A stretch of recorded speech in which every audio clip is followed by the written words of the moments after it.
Hey there. Welcome to RV Pioneers here on YouTube. I'm Jason, I'm an RV owner, and today I wanted to dig into a few options when it comes to renting an RV. RVs are a great way to take a family vacation. It's one of the most unique ways to do a family vacation, and I love them. Hopefully if you're here, you're like me and you love them too. If you started looking into renting one though, you probably started to notice there are a lot of different providers out there, and they really kind of break down into two different provider types. On one side, you have national fleet operators or companies that own a set of RVs or a fleet of RVs, and they rent them out through retail locations a lot in the same way of like an Avis or a Hertz rent out rental cars. On the other side, you have peer-to-peer marketplaces like RVshare, which are a little bit more like Airbnb for vacation stays, where individual owners that own RVs put their RVs up for rental out to people like yourselves who can go on to those marketplaces and see a whole bunch of different RVs. So I wanted to compare the two different kind of operating models, and I will use Cruise America and RVshare as the backbone for the comparison. I will dig into the booking process, the vehicles themselves, some about the differences in costs, logistics around pickup and drop off and support. And then by the end of the video, I hope you have a better sense of what might be the best route for you to take for your upcoming route. Let's start with the research and booking process or experience. Cruise America obviously has a website, as does RVshare. With Cruise America, it's a relatively straightforward and simple process.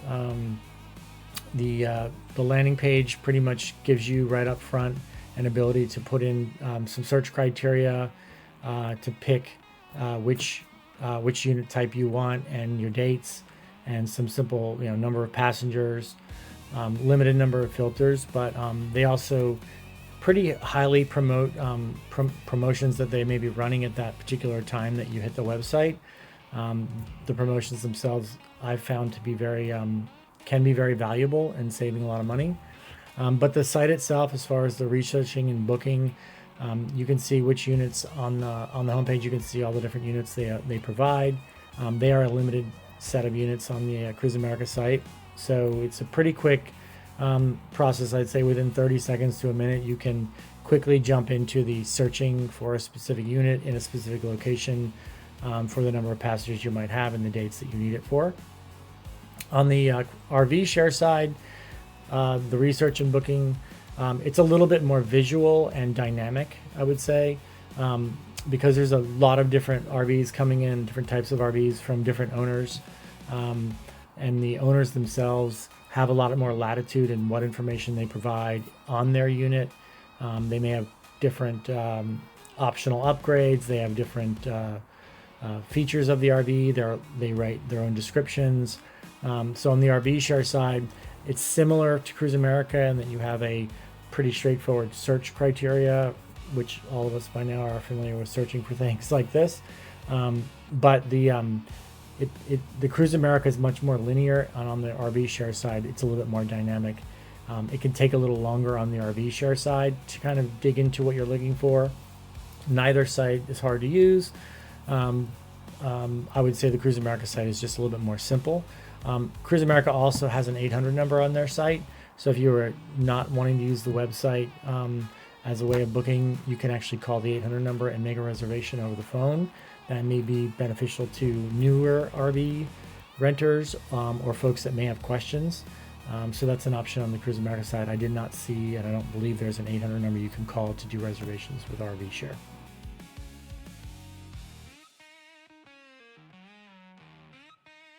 So let's move on to the vehicles themselves. So Cruise America is much more limited in terms of the number of different models they offer. I believe nationally they offer about 4 different models of the Class C motorhome variety.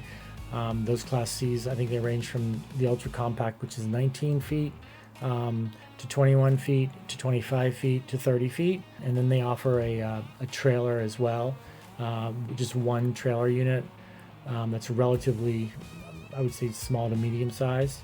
But there's a limited set of vehicles. All the vehicles on Cruise America will have a pretty uniform amenities and furnishings. They're all wrapped in the Cruise America branding or look and feel. So on the Cruise America side, the vehicle variety is relatively limited, which actually makes it a lot simpler to know what you're getting. The descriptions are all standardized. The units themselves are all pretty much the same. They have the same functionality inside in terms of the control panel and the hookups. They're all very similar, and you'll find out later on when it comes to like pickup and support. There are advantages to that simple setup or standardization of the units.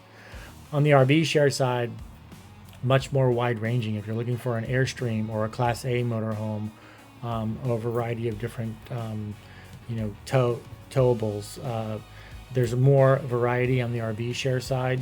Like I said during the booking process part, this can mean there's a lot more variety of both mileage on the units. The furnishings can be a lot nicer. There can be wear and tear on the units. It's much more dictated by the owners themselves. So every unit you look at on RV share is going to have a lot more variability, and that can be good or that can be maybe a drawback. So I think consistency wise on Cruise America, the vehicles are much more consistent. On the RV share side, there's a lot more variety.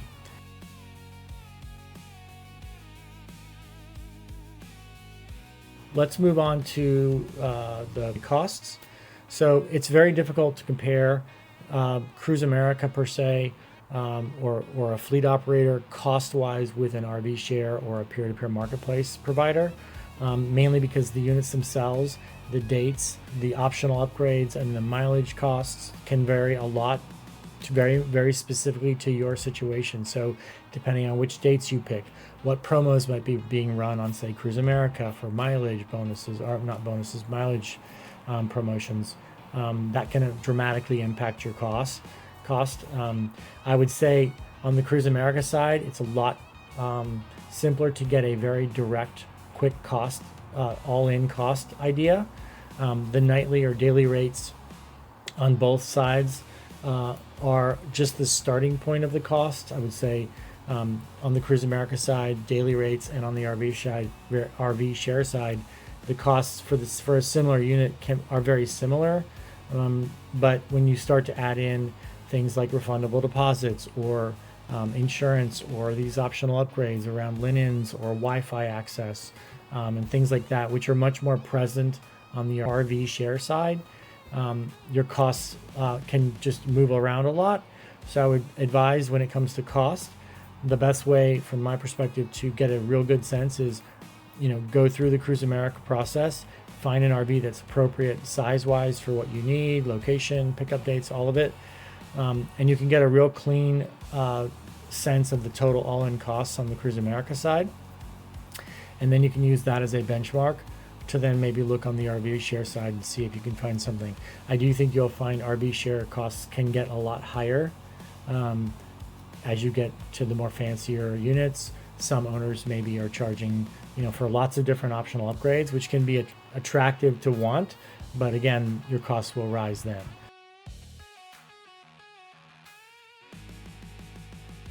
Next, I wanted to cover the process itself of pickup and drop off and support. So on the Cruise America side, the pickup process is very streamlined and generally pretty efficient and quick. Once you've booked your unit, you will book for a particular pickup window of time and day and drop off. You need to get a ride to the facility, the location that you're going to pick it up at, and you will be greeted by, in essence, a person at a counter. There's a TV monitor that shows your reservation, and you'll go through the paperwork with the staff member there, finalize all of that, much like a rental car process is.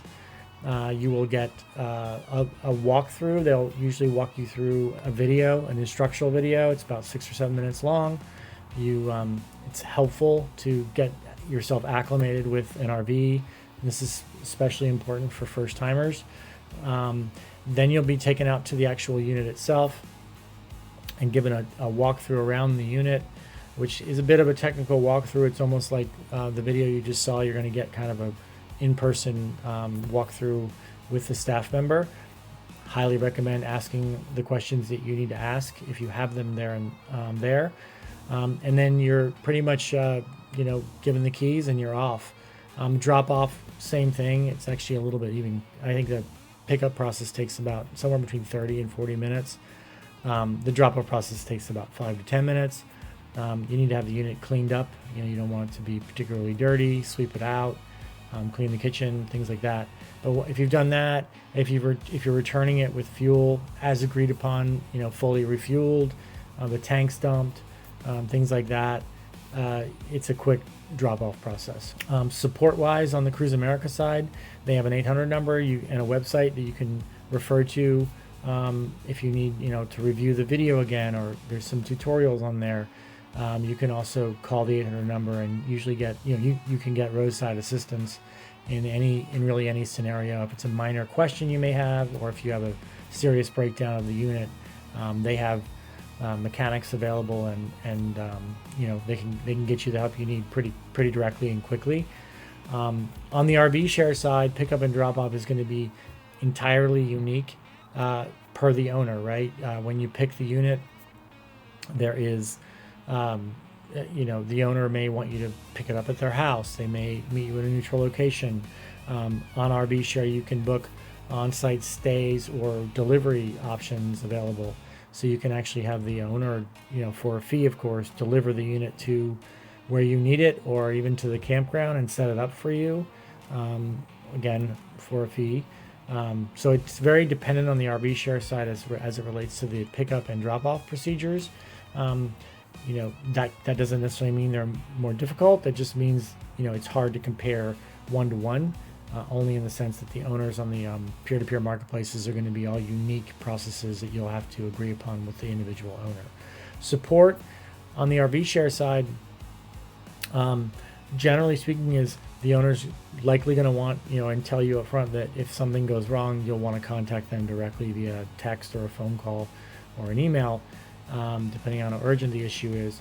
They RV share, the platform itself, does have some roadside assistance availability, and similar to Cruise America. So once the owner may guide you to that in certain situations. So there is a backbone of support on the RV share side. It's just, in most cases, I think you're going to go through the owner first, and the owner may have a take on how they want you to remedy the problem or how to help you.